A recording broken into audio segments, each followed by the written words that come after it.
She was 21, and by the cold measure of the world, she was homeless. Her uncle, Silas Blackwood, a man who measured everything in columns of figures, had declared her a debt, and for that she was dismissed. She had no family left to turn to, no plan, and just 10 in a worn leather purse. And with 4 of those dollars, she would soon buy a locked and abandoned railroad car, sitting on a dead-end siding in the Wyoming high country. It was a purchase of quiet, desperation, a foolish grasp at owning something, anything at all. But what no one knew, what she could not possibly imagine, was that sealed inside that rusted iron box was a 30-year-old secret, a payroll, and a leather-bound ledger that held the truth about the man who had cast her out. A truth that would not just change her life, but resurrect a town left for dead. Settle in and let us tell you the story of Nell Ashp. If you're watching from a place that feels forgotten, let us know in the comments below. Nell's education had come not in a schoolhouse, but in the ringing darkness of her father's smithy. John Ashp had been a railroad blacksmith, a man whose language was the color of hot steel and the percussive grammar of a hammer on an anvil.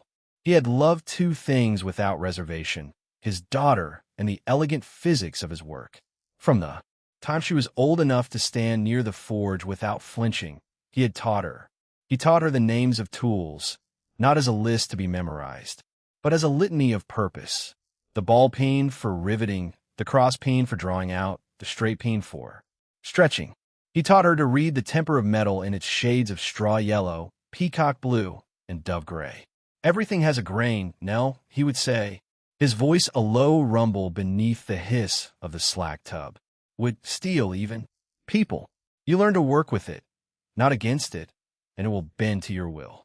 Fight it, and it will break, or it will break you. She learned the heft and balance of his favorite hammer, a small 2LB cross peen with a hickory handle worn smooth and dark by the sweat and oil of his hand. It was an extension of him, and in her small hands, it felt like holding his strength. When she was 17, a sickness of the lungs that the doctor called consumption took her father quickly, leaving the forge cold and silent. Her uncle, Silas Blackwood, her father's estranged older brother, arrived from his prosperous town of Blackwood Station to handle the arrangements. Silas was the inverse of his brother. Where John had been forged of iron and soot, Silas was constructed of paper and ink. He was a banker, a founder, a man who had built his town on land acquired through shrewd, unsmiling transactions. He saw his brother's forge not as a place of craft, but as a poorly performing asset. He sold along with the house and tools for a sum that seemed insultingly small to Nell. He then took her in not with warmth, but with the air of a man accepting a necessary, if inconvenient, inheritance. For 4 years she lived in his large, quiet house, a ghost in the halls of his prosperity. She was given chores, a small room, and a seat at the dinner table, where the conversation was always of ledgers, interest rates, and freight costs. Silas never spoke of her father, and when Nell once brought him up, her uncle had simply looked at her with his cool gray eyes and said, "Your father did not understand the world as it is, Nell. He, for minutes, saw value in sentiment. There is no column for that in a balance sheet." In those 4 years, the only thing she had left of her father was the small cross-peen hammer, which she had wrapped in oilcloth and hidden at the bottom of her trunk. It was the one piece of him Silas had overlooked, a thing of no monetary value, an object whose only worth was in sentiment. The end of her time in Blackwood Station came as quietly as it had begun. On the morning of her 21st birthday, her uncle did not wish her well. Instead, he summoned her to his office, a room that smelled of dry paper and leather-bound books. He sat behind his wide oak desk, a sheath of papers squared perfectly before him. He did not ask her to sit. "Nell," he began, his voice flat and administrative, "you have reached the age of majority. As such, the matter of your keep must be settled." He slid a single sheet of paper across the polished wood. It was an invoice. He had calculated the cost of her food, her lodging, her clothing for 4 years, down to the penny. The total was a staggering sum, more money than she had ever seen or imagined. "This is what your maintenance has cost my household," he said. She stared at the number, feeling the air leave her lungs. It was a debt she could never repay. It was a cage made of ink. However, he continued, steepling his fingers, "I'm not an unreasonable man. I am prepared to forgive this debt in its entirety. In exchange, you'll accept a train ticket to any destination west of here and a stipend of 10 for your relocation." He pushed a ticket and 2 5 bills next to the invoice. It was not an offer. It was a verdict. There was no room for argument, no space for appeal. She had been a line item in his ledger, and he was now closing the account. She looked at his face as smooth and unreadable as a river stone, and saw no flicker of family, no memory of his brother. She simply saw a man balancing his books. "I understand," she said, her voice steady. She took the ticket and the money.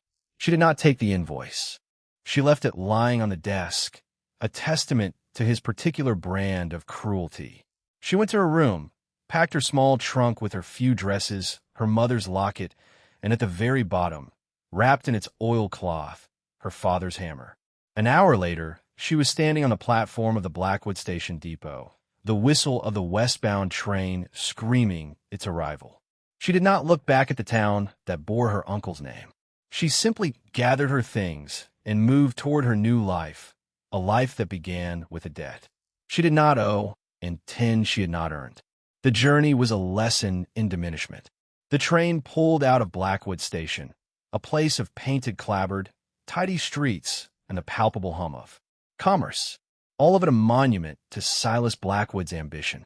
Nell sat on the hard wooden bench of the passenger car, her trunk at her feet, and watched the world she knew recede. For the first hour, the landscape was one of managed prosperity. Fenced pastures, herds of fat cattle, and neat farmhouses with smoke curling from their chimneys. But as the train chugged westward, the land began to change. The greens softened to pale ochre, the rolling hills flattened into an immense high plain, and the trees grew sparse, clinging to the dry creek beds like stubborn afterthoughts. 8 minutes, the air that came through the open window was no longer sweet with hay and damp earth, but thin, dry, and scented with sage and dust. The rhythmic clatter of the wheels on the rails was a constant, hypnotic drum beat, marking her passage from a place of cold comfort to one of absolute uncertainty. She was moving not just across a landscape, but through the strata of fortune. The other passengers thinned out at each stop, leaving for small homesteads or dusty cattle towns until the car was nearly empty. By the second day, the train was a small, loud thing moving through a vast and silent emptiness. The sky was immense, a pale, washed-out blue that seemed to press down on the land. In the distance, the sharp purple teeth of the mountains serrated the horizon, a destination that felt impossibly far. Her ticket was for a town called Rollins, but a conversation overheard between the conductor and a brakeman had caught her ear.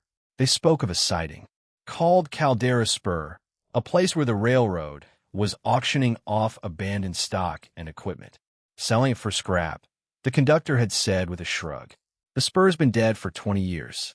Cheaper to sell it than to haul it out." An idea, fragile and uncertain, began to form in Nell's mind. Owning something, even if it was just scrap. When the train slowed for a water stop at a desolate junction, a place with no name but a water tower and a telegraph shed, she made her decision. She found the conductor. "I'd like to get off at Caldera Spur," she said. He looked at her, then at her simple dress and small trunk, his expression a mixture of pity and disbelief. "Ain't nothing there, miss. Nothing at all." "I'm aware," Nell said. "I'm meeting someone." It was a lie, but it was enough. He shrugged and pulled the signal cord. The train groaned to a halt beside a short, weed-choked siding. A weathered sign, its letters peeling, read Caldera Spur. There was no station, no platform, just 2 long rusted tracks branching off on the main line and disappearing into the sagebrush. The brakeman swung her trunk down onto the dusty ground. The train hissed, groaned, and began to pull away, leaving her utterly alone in the immense silence of the high plains, with the wind pulling at her hair and the sun beating down on her head. Calera Spur was not a ghost town. It was the ghost of a town's ambition. All that remained were a dozen sun-bleached structures huddled together as if for warmth against the ceaseless wind, a failed general store. With boarded-up windows, a livery stable whose roof had collapsed into a skeleton of rafters, and a handful of small salt box houses slowly surrendering to the elements. The spur line itself ran past these buildings to a flat, dusty yard, where the auction was taking place. A small crowd of perhaps 20 men, ranchers and scavengers with sun-cracked faces and weary eyes, stood listening to a tired-looking auctioneer in a sweat-stained hat. He was gesturing to a pile of rusted rails and splintered ties. Sold for $3.50 to the man in the blue shirt. He called out, his voice thin in the open air. Nell walked toward the group, her trunk held in one hand, feeling the weight of their collective gaze. She was an anomaly, a young woman alone in a place of men and decay. She ignored them, her attention drawn to the items for sale. There were flat cars loaded with rotting lumber, a tender car stripped of its brass fittings, and, at the very end of the line, a single hulking boxcar. It was a Class B 40 baggage car built of heavy oak and reinforced with thick iron plating. Its paint, once a proud crimson of the Wyoming and Pacific line, had faded to a mottled rust-cold blush. Unlike the other cars, this one was sealed. Its heavy sliding door was not just locked, but riveted shut with a thick, ugly weld bead running along the seam where the door met the frame. It sat there like a locked, strong box, inscrutable and immense. A piece of paper, brittle and yellowed, was tacked to the wood beside the door. It was the auction lot description. Lot 73, she read, one Class B 40 boxcar. Contents unknown. Sold as is, whereas buyer responsible for removal. The auctioneer moved down the line, his patter growing more desperate as he tried to sell off the dregs of the railroad's forgotten property. When he reached the boxcar, he barely gave a glance. All right, folks, Lot 73, one sealed baggage car. We don't know what's in it. Probably 30 years of dust and spiders. We can't open it, and we ain't going to try. We'll start the bidding at 5 for the scrap iron. Silence. The men looked at the car, then at each other, and shook their heads. The cost of cutting it open and hauling it away would be more than the scrap was worth. 5, gentlemen, for the iron. The auctioneer's gaze swept the small crowd and landed on Nell. He seemed about to move on, but she raised her hand, a small, hesitant gesture. I'll bid for, she said, her voice clear and steady. A few of the men chuckled. The auctioneer's eyebrows went up. 4 from 14 minutes, the young lady. Do I hear 4 1/4? For once, twice, sold for 4 too. The lady in the gray dress. He banged a small gavel on a railway tie. He looked at her, a smile on his face. Congratulations, Mississippi. She's all yours, just as soon as you figure out how to move her. He laughed, and the other men joined in. Nell ignored them. She walked to the auctioneer's table, opened her purse, and counted out 4 of her 10 remaining dollars. She took the bill of sale, a simple handwritten receipt. She was now the owner of a locked iron box she couldn't open in a town that didn't exist with 6 to her name. She walked back to the car, laid her hand against the sun-warmed, rusted metal, and felt the first terrifying thrill of ownership. The first challenge was not opening the car, but surviving long enough to try. 15 minutes, the wind grew colder as the sun dipped toward the mountains, and Nell knew she could not spend the night in the open. She explored the derelict town, her footsteps echoing in the silence. She found one building that was more intact than the others, a small boarding house with a sign that read the Caldera Rest. Most of its windows were broken, but one room at the back was weather-tight, its glass still in place. Inside there was a simple iron bed frame, a rickety table, and a small wood stove. Its pipe rusted but whole. This would be her shelter. Her second discovery was a well behind the house with a functioning hand pump. The water that came up was cold and sweet, tasting of iron and deep earth. With water and shelter secured, her focus returned to the boxcar. She walked its length, studying the problem. The door was sealed by a thick, crude weld, a bead of iron laid down 30 years ago by a hand that had clearly intended it to be permanent. Beneath the weld, she could see the heads of heavy rivets. To open it would require tools she did not have. A heavy sledge, a cold chisel, and a great deal of time. Her father's hammer was a fine tool for shaping, but it was no brute instrument of destruction. She spent the next day scavenging. In a collapsed livery stable, under a pile of rotted hay, she found a set of rusted but serviceable tongs and a cracked anvil head. In the abandoned general store, she found a barrel of coal, dusty, but still combustible. She was gathering the components of a forge. That evening, a man approached her small makeshift camp. He was old, with a back bent from a lifetime of labor and hands like gnarled oak. He introduced himself as Jedediah, a retired Gandhi dancer who had worked the original line and now lived alone in one of the few other habitable shacks, surviving on a small railroad pension and his own resilience. "Saw you at the auction," he said, his voice raspy. "Bought yourself a puzzle." "I did," Nell replied, not wasting words. "You aim to open it?" "I do." He watched her for a long moment, his pale blue eyes taking in her meager setup, the small hammer she was cleaning by the fire, the determination in her posture. "You'll need more than that little pecker," he said, gesturing to her father's hammer. "You need a striking hammer and a good chisel." He saw the flicker of disappointment in her eyes. She had no money to buy such things and no one to borrow from. He chewed on his lip, then seemed to come to a decision. "I got a sledge and a set of Hardys and chisels. Belonged to the crew boss. Left them when the spur closed." He paused.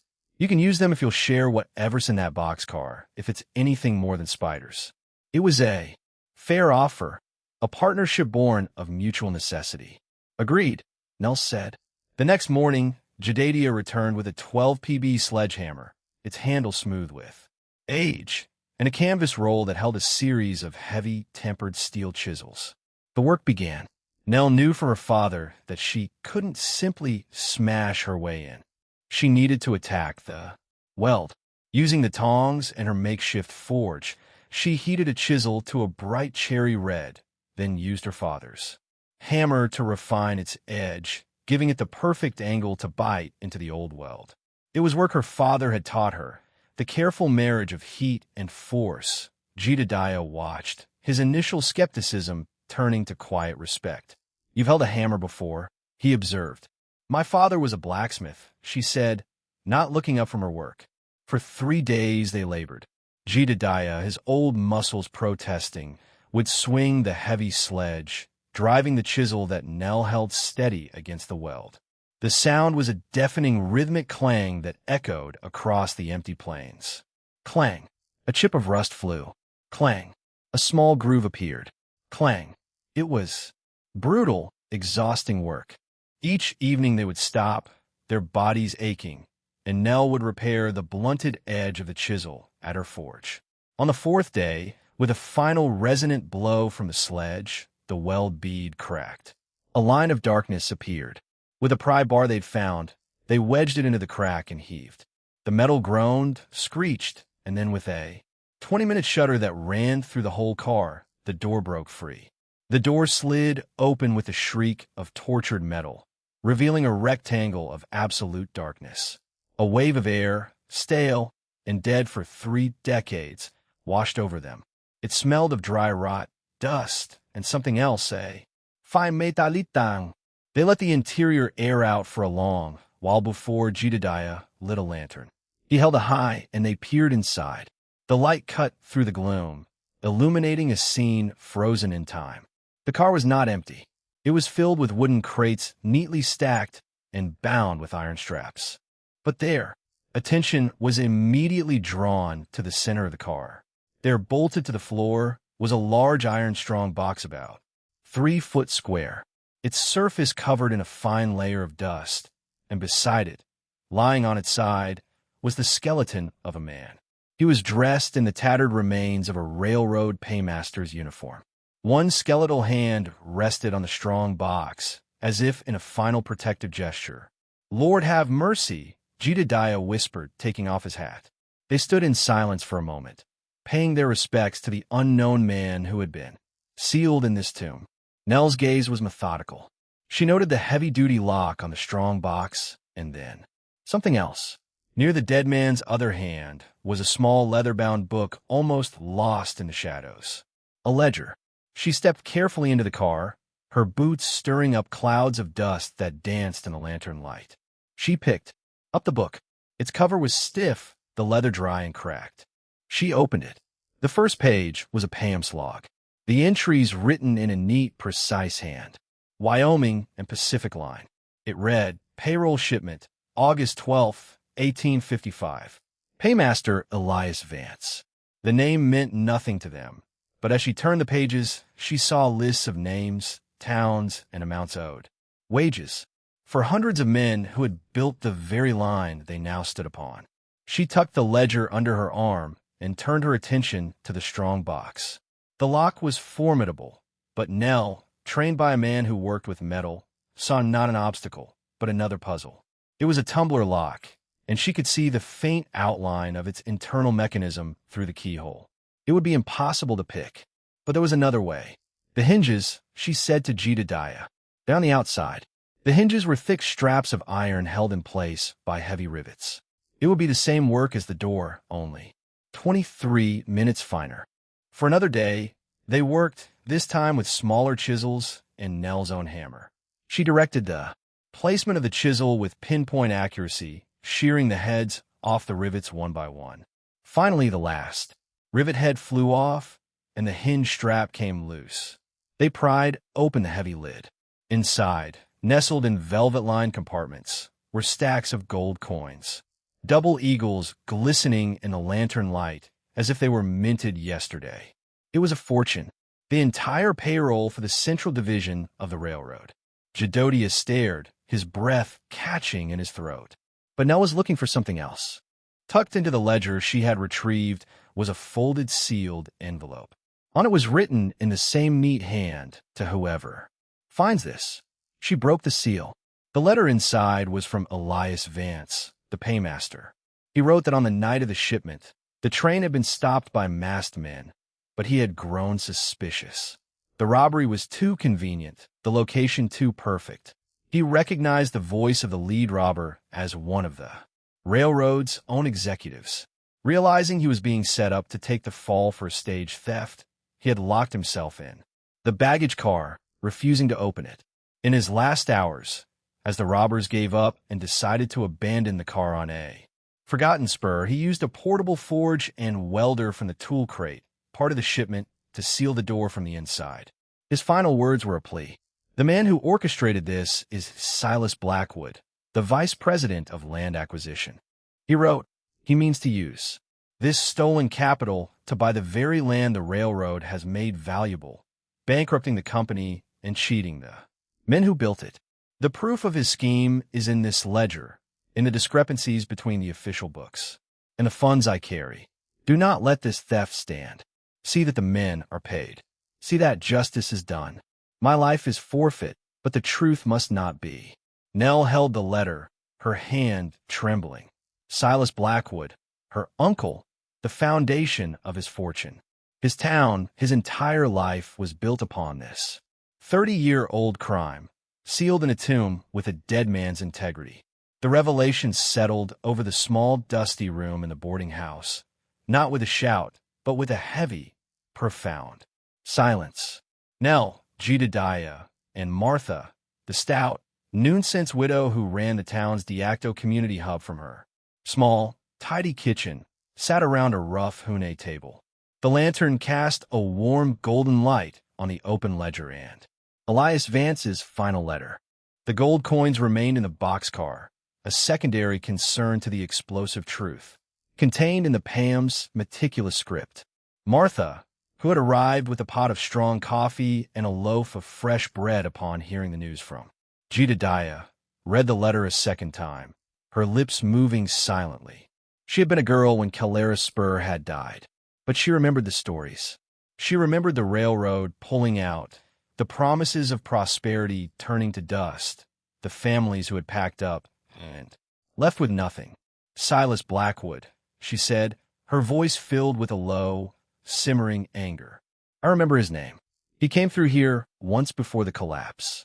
A man in a fine suit, promising everyone the moon, said the spur line would make this valley the next Denver. Jedediah nodded, his gnarled fingers tracing the list of names in the ledger. 27 minutes, these men, I knew some of them, good men, foremen, engineers, gone dandy dancers. They were told the payroll was robbed. The company was broke. They were sent away with pennies on the dollar for a season's hard labor. He looked at Nil. Your uncle didn't just steal money. He stole this town's future. The weight of the discovery was immense. They possessed the evidence to ruin one of the most powerful men in the territory. But as Nell looked at the faces of her new, unlikely allies, she knew a public accusation was not the way. Silas Blackwood had 30 years of entrenched power, lawyers, and influence. A girl with a ledger found in a rusted boxcar would be dismissed, discredited, and destroyed. The truth needed a different kind of weapon. Her father's words came back to her. You learn to work with the grain, not against it. The grain of this situation was not confrontation, but restoration. We don't go to the law, Nell said, her voice quiet but firm. We don't go to the newspapers. We do what Elias Vance asked. We see that the men are paid. Martha and Jedediah looked at her confused. Most of these men are dead or gone. Girl, Jedediah said gently. It's been 30 years. But their families aren't, Nell countered, tapping the ledger. Vance didn't just record names. He recorded their hometowns. Anson, Kansas, Kearney, Nebraska. Here, she pointed. A foreman, Michael O'Connell, lived right here in Caldera Spur. Martha's eyes widened. The O'Connell place. It's abandoned now, but his granddaughter still lives in the valley. She's a seamstress, a widow with 2 boys. A plan began to form. Not of vengeance, but of meticulous, undeniable justice. The rebuilding would not be of a house, but of a debt. They would use the gold not as a treasure to be spent, but as a tool of restitution. They would follow the trail laid out in the ledger, find the descendants of the men Blackwood had cheated, and pay them the wages they were owed. Each payment would be a quiet testament to the truth, a seed of Blackwood's undoing planted not in the courts, but in the communities he had impoverished. The work would be slow, painstaking, and powerful. It was a blacksmith's approach to justice, patient, precise, and transformative. The process of settling the 30-year-old debt began the next morning. It was a task that required more than just gold. It required care, dignity, and a deep respect for the past. Nell, with Jedediah at her side for credibility, and Martha, for her deep knowledge of the valley's families, made their first visit. They rode a borrowed wagon to a small, weathered cabin on the far side of the valley where Elizabeth O'Connell lived. She was a woman in her 40s with tired eyes and hands raw from hard work who greeted them with wary politeness. Nell did not begin with the story of Silas Blackwood or the stolen gold. She began with grandfather. Mrs. O'Connell, Nell started, her voice gentle. We're here on behalf of the Wyoming and Pacific Railroad. We've come to settle a debt owed to your grandfather, Michael Unnell, for his work as foreman in the summer of 1855. She presented the ledger open to the page where Michael Unnell's name was clearly written along with his wages, 180. Elizabeth stared at the book, her brow furrowed in confusion. My grandmother told me the railroad went bankrupt, that the payroll was stolen. That was the story, Nell said carefully. But the payroll was not stolen. It was misplaced, and it has now been recovered. She placed a small, heavy canvas bag on the table. Inside, counted out precisely according to the ledger, was the 180 yen gold coin, plus a carefully calculated amount for 30 years of interest, a figure Nell had spent half the night computing. This is what he was owed, Nell said. Elizabeth opened the bag, her hands trembling as she stared at the gleaming coins. It was more money than she had seen in her life. It was enough to buy new boots for her sons, to fix her leaky roof, to purchase seed for spring planting. Tears welled in her eyes, not just for the money, but for the unexpected validation of her family's long-held grievance. He always said they were cheated, she whispered, My grandmother died believing it. Before they left, Nell had her sign. A receipt, a simple document stating she had received the wages due to Michael Unnell. It was a crucial part of the plan, another piece of paper to counter Silas Blackwood's empire of paper. News of the payment traveled through the valley, not on the wind, but through quiet, deliberate conversations. A week later, when Nell and Jedediah paid the debt owed to the grandson of a stonemason, the man had already heard the story from Elizabeth's cousin. He accepted the money with solemn gratitude and signed the receipt without question. They found others. The daughter of a brakeman now clears throat running a small bakery in a neighboring town. The nephew of a surveyor who had become the local blacksmith. With each payment, the story grew, solidifying from rumor into documented fact. The community of Caldera Spur, long dormant, began to stir. The infusion of capital was like a spring rain on parched ground. The blacksmith bought a new shipment of iron. Elizabeth Okenell hired a man to repair her roof. The general store in the next town began making deliveries to Caldera Spur again. People began to talk of rebuilding, of reopening the old schoolhouse. Nell Ashe was no longer the strange girl who bought a rusted boxcar. She was the quiet woman who was making things right. She never spoke her uncle's name. She didn't have to.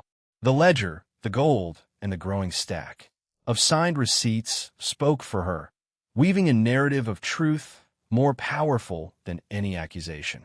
Nell's life settled into a new rhythm, dictated by the ledger and the needs of the Nent community.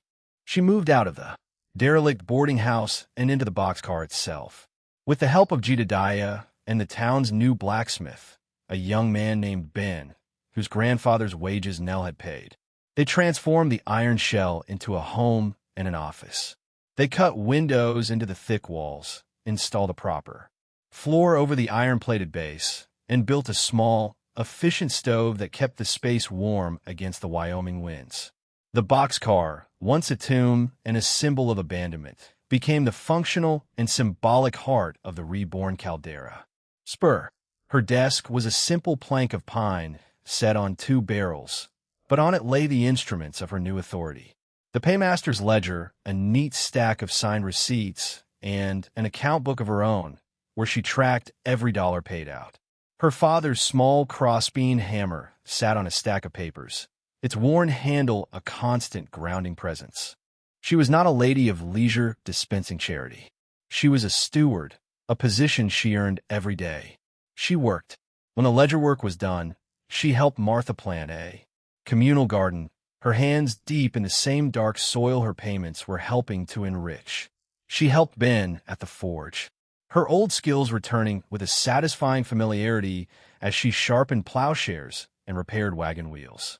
People no longer saw her as an outsider. They simply knew her as Nell. Her name was spoken with a quiet respect in the slowly reviving town. Small rituals formed. Every morning, Jedediah would bring her a cup of coffee. Every evening, Martha would send over one of Elizabeth's boys with a plate of hot food. The town was becoming a web of these small reciprocal kindnesses, the true currency of a community. The news of Caldera Spur's revival and the strange story of its benefactor eventually traveled the 100 miles east to Blackwood Station. It arrived not as a formal report, but as whispers among freight haulers and traveling merchants. They spoke of a woman paying 30-year-old railroad debts. In gold, they spoke of a ledger. Silas Blackwood heard the whispers, and he understood. He knew whose ledger it was. He knew whose gold it was, but he was trapped. To deny the payments would be to call men like Elias Vance liars. To challenge Nell would be to draw public attention to the very crime he had so carefully buried. He was being undone, not by a frontal assault, but by the slow, inexorable pressure of his own history, brought to light by the one person he had so carelessly discarded. His power, built on a foundation of stolen money and paper lies, began to erode. Creditors grew wary, partners grew distant. The empire of paper began to dissolve under the weight of a single, unassailable truth. Nell never saw her uncle again.